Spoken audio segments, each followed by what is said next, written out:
We all have bad days, and sometimes bad weeks, and maybe even bad years. But the good news is we don't have to figure out life all alone. I'm comedian Chris Duffy, host of TED's How to Be a Better Human podcast. And our show is about the little ways that you can improve your life, actual practical tips that you can put into place that will make your day-to-day better.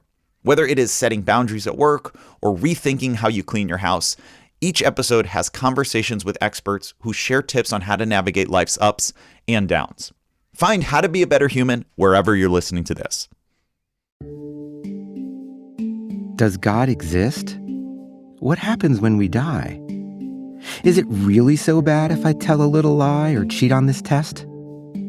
Religion can help provide answers to many questions in life, big and small. And in doing so, it gives a sense of security and understanding of the world and our place in it. For some forms of Christianity in particular, accepting these answers might just be all that matters when it comes to who will be saved from eternal damnation. So by that logic, the opposite of faith seems pretty clear: doubt. As more and more people leave organized religion, is doubt the problem? Or could it actually be the answer to the modern crisis of faith? Now, it's true that doubt can erode trust in God and be a key reason for people to leave faith behind. But that's not the only story. Studies show that many religious people experience prolonged periods of doubt about the very existence of God and still remain religious. In fact, sometimes it's actually by doubting, by questioning deep religious beliefs, that faith can ultimately grow stronger. The question, of course, is what determines that path? When is doubt a gift, even if you have to suffer a bit because of it, as opposed to a curse? And what wisdom do different traditions offer about how to approach doubt and even embrace it? We're going to explore these questions over the next 2 episodes in this special series on doubt and faith. On our first episode, we'll talk with author, poet, and Yale Divinity School lecturer Christian Wiman about his arduous path to spiritual growth and what it means to have certainty that God exists, while also harboring major doubts about how to approach the divine. I don't find myself walking around questioning the existence of God, but I often doubt whether I can have a relationship with God, whether we as humans can.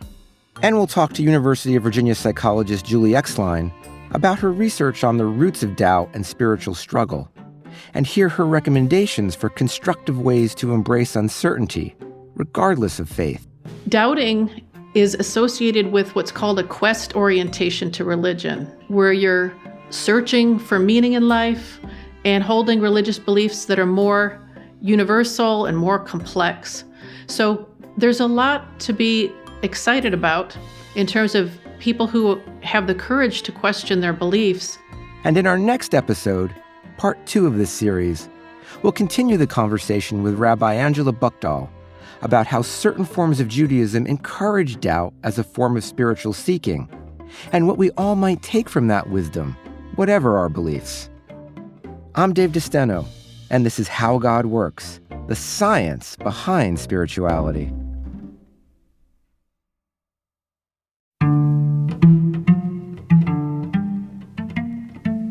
Growing up evangelical in a small West Texas town, Christian Wiman never had much cause to question his faith.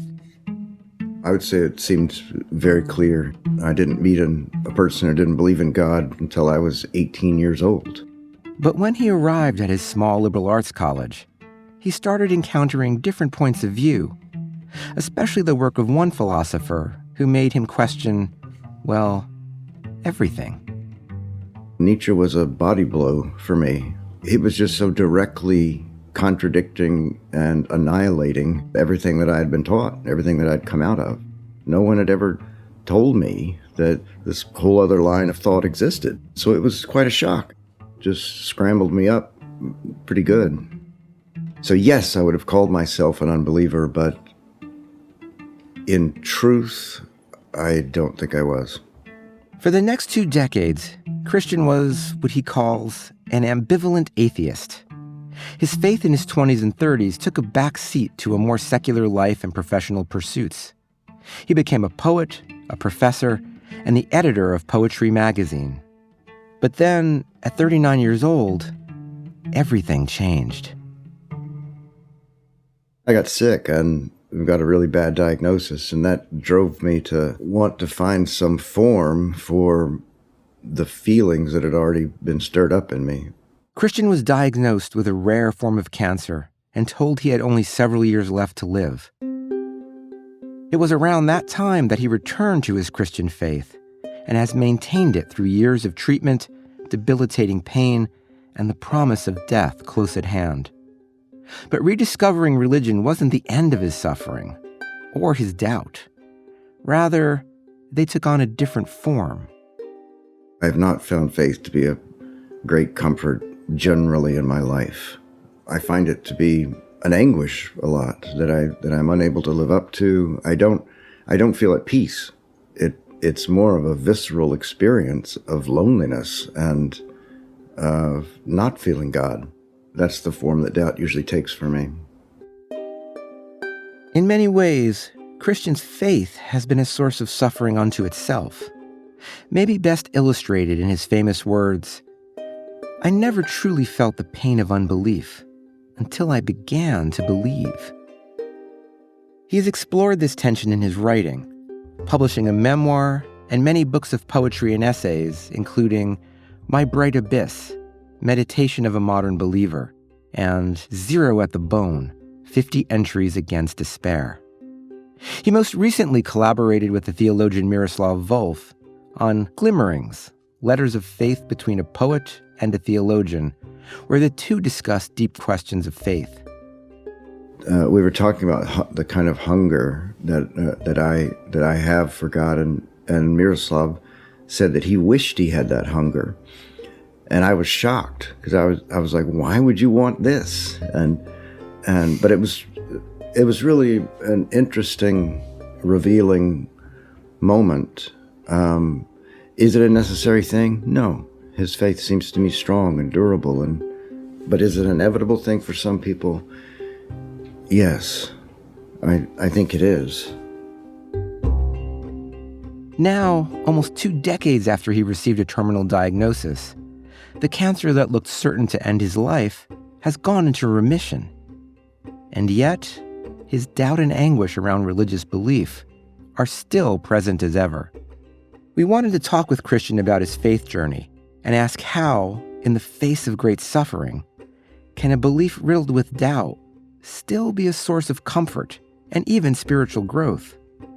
How can doubt exist not at the expense of his faith, but rather in service of it? What good it can do, hopefully it keeps faith fresh. I mean, I have a line that in my book, My Bright Abyss, that God calls some people to unbelief so that faith can find new forms. And I think that God is always seeking new forms of faith.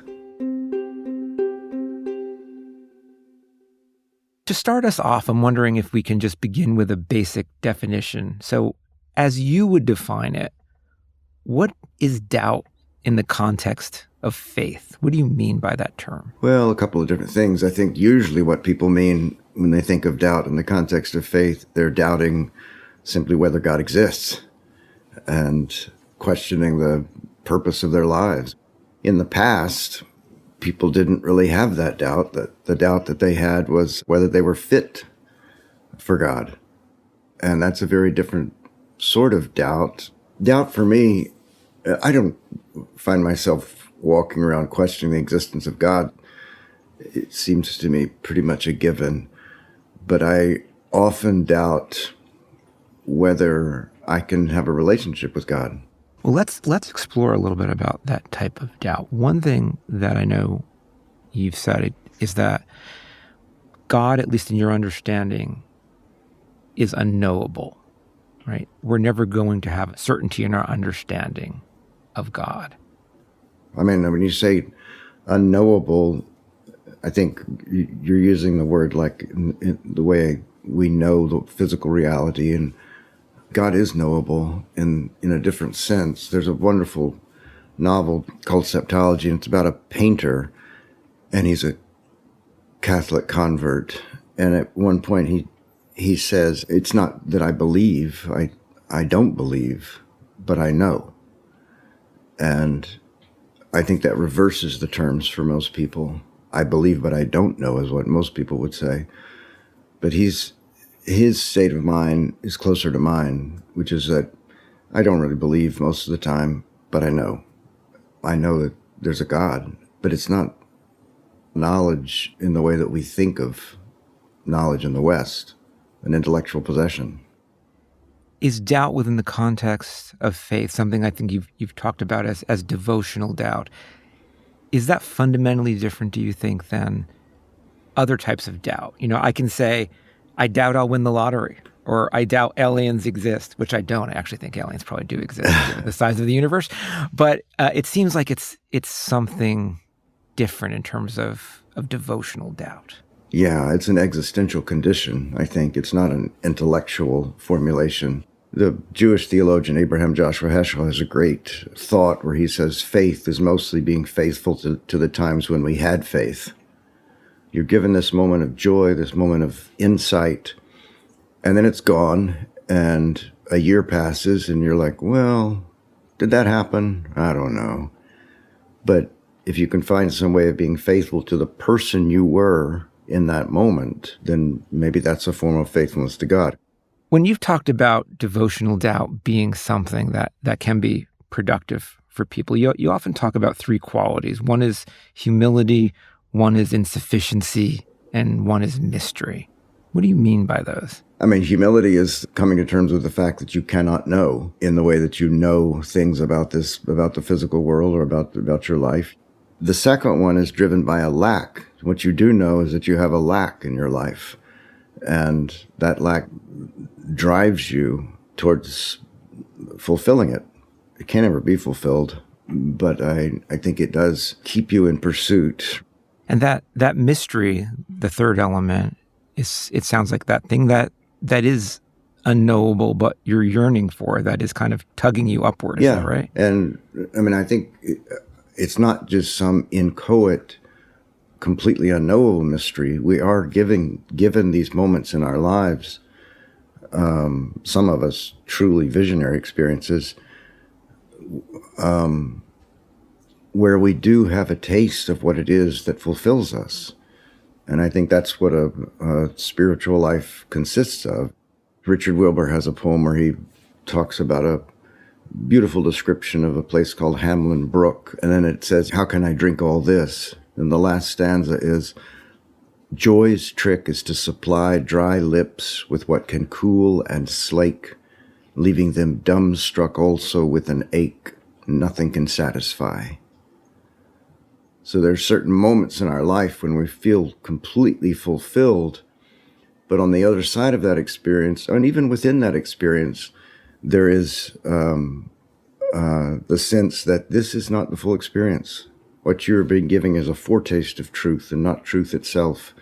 And so it propels you forward. It sounds similar. We had David Brooks on the show a while ago, and we were talking about his journey to faith. And he described faith not so much as a possession, but as a yearning, not something that you know, but something that you're kind of longing for, even though you don't exactly know what God is. And it sounds similar to what you're saying. Do you think so? Absolutely. Yeah. I don't think it's a possession at all. I mean, I don't think it's something that you can have or something that you can will. It's something that you are given at times. You can orient your life towards a form of readiness towards those moments and try to live in such a way that you become someone to whom they could happen. You're not so simply immune to miracles or immune to whatever might present itself in your life. But you can't own it. And the will is a very limited instrument. I think it's a grace.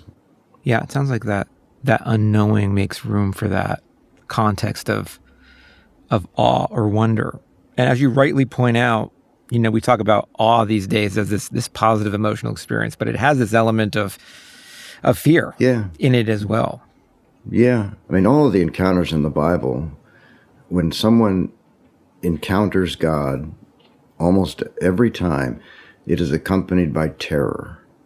is not this peaceful experience. There is a visionary experience, as with Job at the end of the book of Job, but it is terrible in the biblical sense.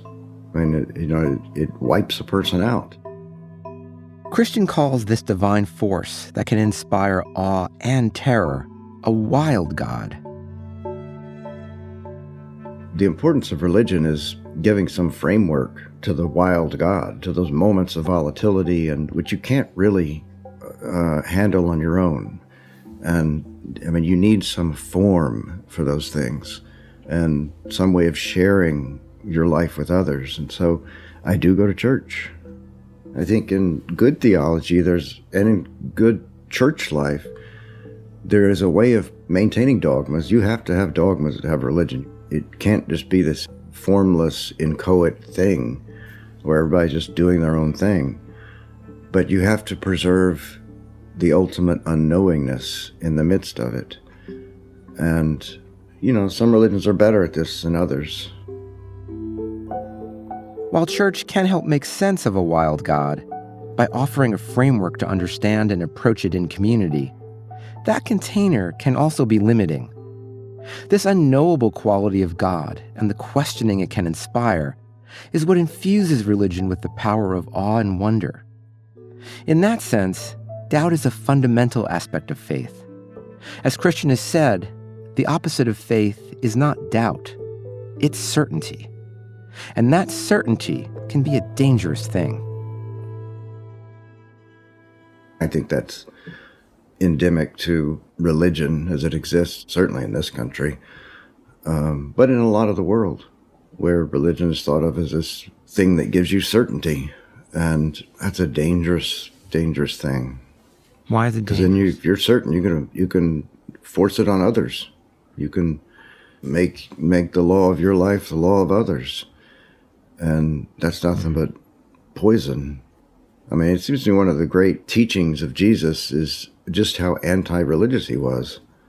I mean, so much of what he says is against the religion that he sees around him.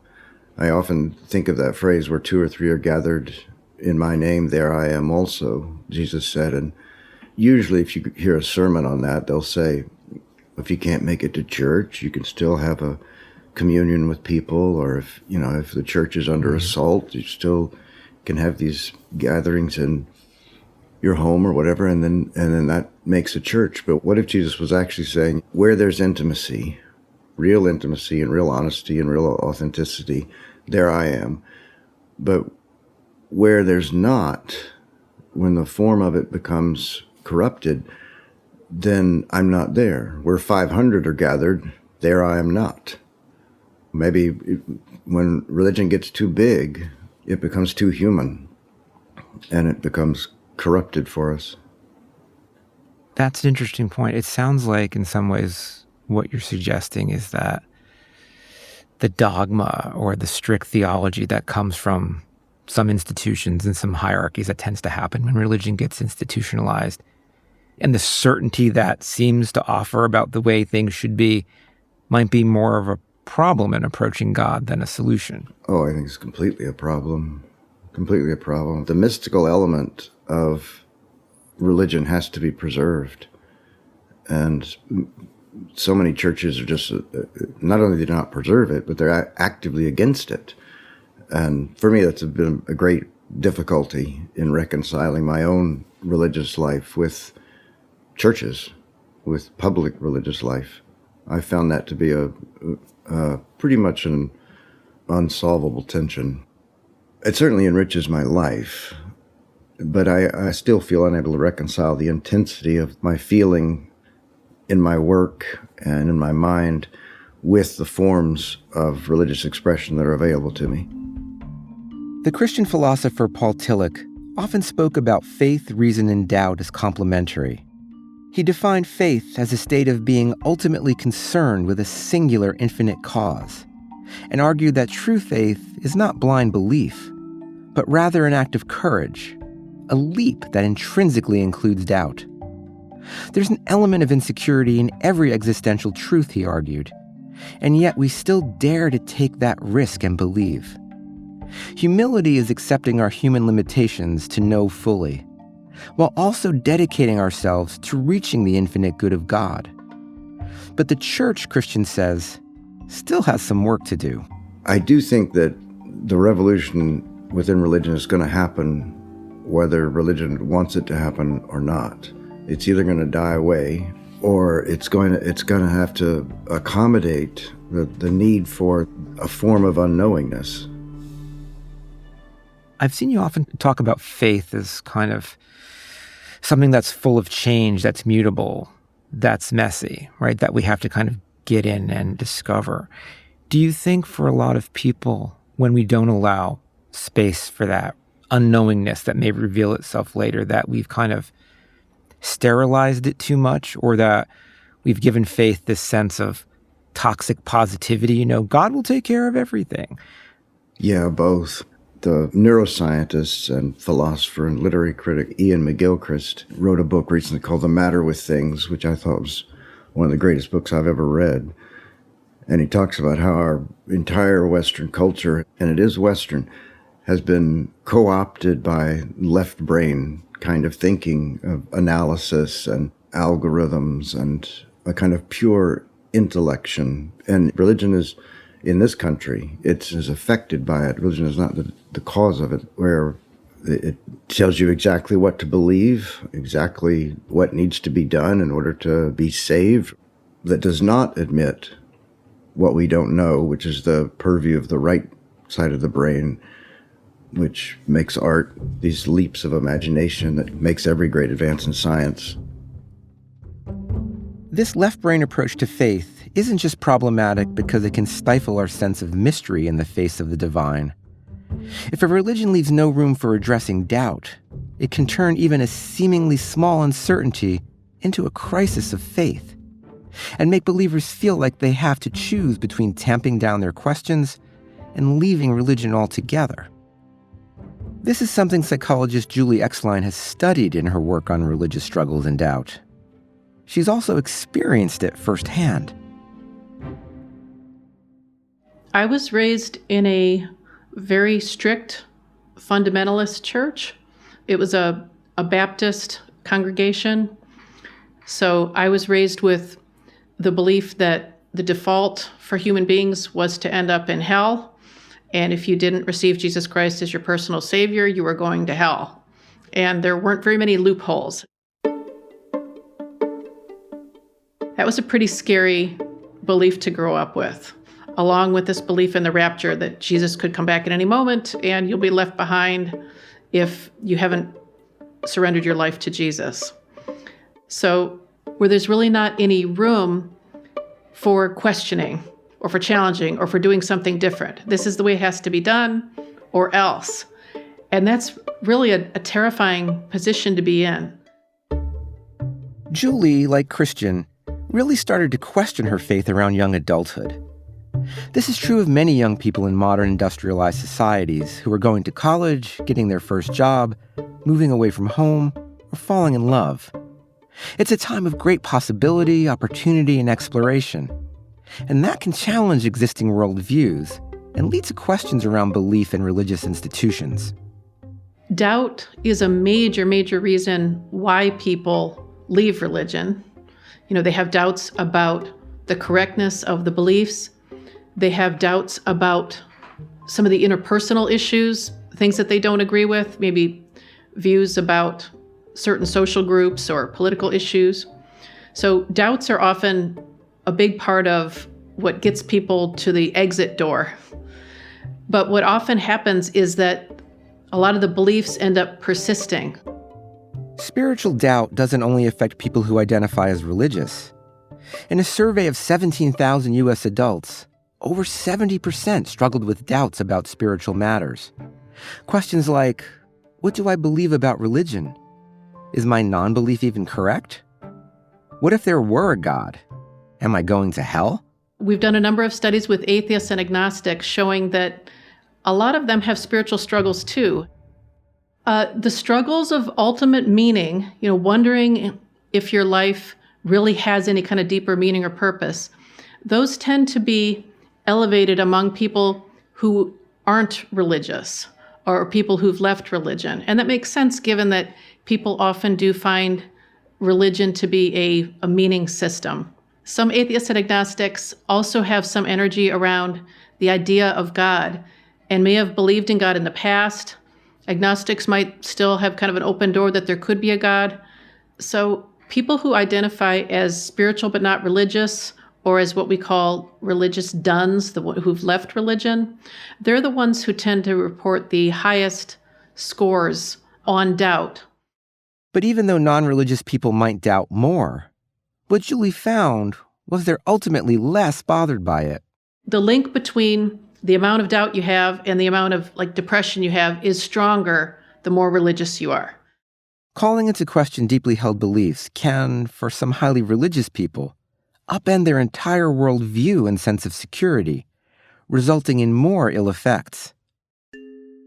There are quite a few studies, including ours, that show that having a lot of doubts around your religion, and especially the doubt-related struggles that we focus on in our research, they are correlated with things like more depression, more anxiety, more stress, more anger, lower self-esteem, lower life satisfaction, and less of a sense of meaning in life.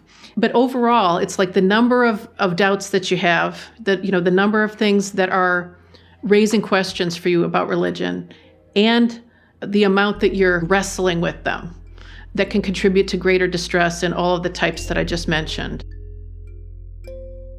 No one is immune to spiritual struggle, not even the non-religious. No matter who you are or what you believe, doubt will creep in at times. The question then is, what do you do with that doubt? Julie says a simple first step can just be around messaging. So for a lot of people, just knowing that there can be healing and growth in questioning, just feeling that option of doing that and that openness could really help to break some people free. The ultimate effects of that doubt have a lot to do with how comfortable people feel expressing it. Julie says that by making certain adjustments to how you frame these questions can begin to transform doubt into a healthy process, one that can actually stress test faith and maybe ultimately deepen it. It really is true that doubt is often part of a very healthy developmental process where people are looking at their faith, as it were, that they were maybe raised in, and they're having good questions. Maybe things had to be simplified to be taught to them as a child. And now it makes sense that they need to reflect on those things and maybe challenge them so that they can maybe make some shifts in what they believe or more firmly commit to the belief as something that really has integrity for them.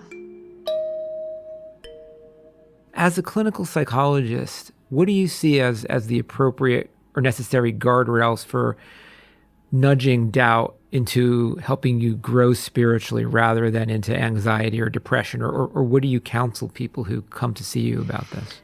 Well, I think just having people have a safe place to express their doubts is huge. I mean, this is probably the biggest take-home point of any of the clinical papers that we've written on spiritual struggle. It's this idea that people need to know that these spiritual struggles, including doubts, are really, really common. The majority of people report some level of spiritual struggle. In a survey in 2023, they found that over half of the U.S. population reported having some level of religious or spiritual doubt quite recently. And when they looked at Christians, 50% of Christians, or had at least a Christian background, said that they had a period, at least one period of prolonged religious doubt. I thought that's a really stunning figure. So to be able to tell people that it's okay, a lot of people feel this way, so that they don't feel like they're in a minority, will help them to feel less stigma around the doubt. So Julie, in your writing, you are often careful to warn people against reflexively pathologizing doubt. And as we've been discussing, it can lead to positive benefits for spiritual growth, but also negative consequences for mental health. So based on your own experience of spiritual struggles and the research that you're conducting and others that you've read, what advice do you have for listeners who might be uncomfortable with the doubt they're feeling? How can they work through that more productively or live with it more productively? Something that might be helpful is just the idea that, God knows everything, but we don't. And if God loves us, but knows that we're imperfect, that there's not an expectation that we're going to be seeing everything clearly. In fact, it might be prideful to think that we humans can figure it all out. There's the Bible verse that we see through a glass darkly. So part of being a devout person in many cases is this type of humility about your beliefs, intellectual humility about your beliefs, as opposed to more of a dogmatism where you feel like you have to have this absolute certainty.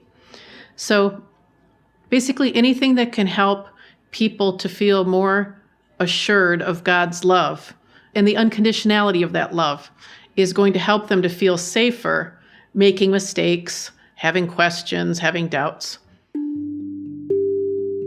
Questioning doesn't have to mean disrespect toward an authority. You can ask tough questions and still be respectful toward religious leaders, respectful reading of religious text, respecting God. Giving yourself that space to ask the tough questions, I think is part of a life of integrity. And having the courage to face doubts, even if you're nervous about it, I think is really part of having a heroic life. Normalizing doubt can help remove the stigma. But Julie's research hasn't only revealed ways to minimize the negative effects of doubt, it also suggests ways to harness doubt for positive growth. Doubting is associated with what's called a quest orientation to religion, an open, curious, humble approach where you're always wanting to keep growing and changing. And in this case, it's focused on religion. And religious doubt and embracing your doubts. And when people have this quest orientation to religion, it's also associated with things like intellectual humility, not being too attached to your ideas, the trait of openness to experience, searching for meaning in life, and holding religious beliefs that are more universal and more complex. These are vital human activities. So there's a lot to be excited about in terms of people who have the courage to question their beliefs. And I think to the extent that a person can really feel that their doubts are being heard, that they have a safe place to explore them, and just given a clear message that, hey, did you know that the doubt is distressing, but it's also at the same time could be a pathway toward growth, that's going to help the person feel free. Thinking of spiritual growth as a quest or journey can really change the dynamic in important ways. Suddenly, faith and belief aren't something you have or you don't. They're something you explore. You could see doubt as just kind of a creative exercise, kind of dabbling with alternate possibilities or explanations. So there's something really positive about the openness to the other and the humility of that can be part of doubt. Whether doubt breaks or builds faith depends less on the doubt itself and more on the response. Trying to reconcile faith and doubt can cause such dissonance that some people will leave religion or never seek it out in the first place. But as Christian and Julie have argued, doubt can also open up a doorway to growth. But a lot of the medieval mystics talked about the dark night of the soul, even further back, the cloud of unknowing, about the kind of vision that can arise from darkness if the darkness isn't simply something that you're fighting, that you have to learn to see God's presence in that darkness. And I can't claim that I can do that, but I have learned a lot from those people. So is doubt in some ways then a route to revelation? That's the hope. I mean, I think for some people aren't granted that, but sure, that's the hope, that The dark night of the soul leads you to revelation. Through his writing and his teaching, Christian has found a way to embrace some of what Julie described as creative thinking around deeply held beliefs, and maybe even find comfort for his own questions in those of his students. I teach a course called Poetry and Faith to the undergrads, and they're juniors and seniors, and they come from all different disciplines. And it's a fascinating class because a lot of them, they would be people who would say spiritual but not religious, although they would say it ironically. They realize it's ironic. Some from backgrounds similar to mine, a good number of Jewish students, often students from other traditions, Muslim or Hindu, and they all come together. And they vary in the degree to which they believe or have faith, but an ongoing difficulty for the majority of them is the insufficiency of the language that they've been given to deal with what they're feeling. And poetry is just perfect for that because it gives them a way of focusing on this language and talking about all of these things. But the poem is like a safe space rather than talking about them abstractly. Poetry has become, for him, a kind of bridge to the divine, a way of expressing and working through those doubts, maybe even speaking with God. As with much in life that moves us, frightens us, pains us, or brings us joy, the language of art can sometimes offer a better way to approach and experience the mysteries of the divine than the language of logic and reason. The Irish poet W.B. Yeats has a poem that went to my heart when I was very young. The woman who he was in love with, she wouldn't ever reciprocate his feelings. But he, at one point, asked if she had just loved him when he was young. He says, I might have thrown poor words away and been content to live. And so a big part of the project of my own life has been trying to see my own work in light of that. Christian, though quick to quote others, is becoming part of that canon of devotional prose himself. So we'll end with Christian's own words, here from the opening line of his book, My Bright Abyss. My God, my bright abyss, into which all my longing will not go. Once more I come to the edge of all I know, and believing nothing, believe in this. If we treat doubt as a journey rather than a failure, we're embracing a hope that future revelation is worth the discomfort uncertainty brings. And while that's true for all faiths, some are more explicit about it than others. I might say that Judaism is almost more about asking the right questions than receiving a definitive answer.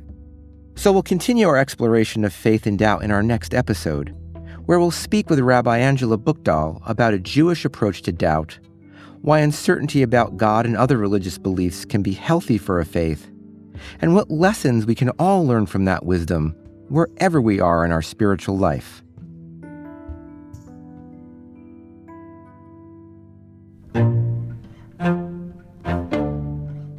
How God Works is hosted by me, Dave DeSteno.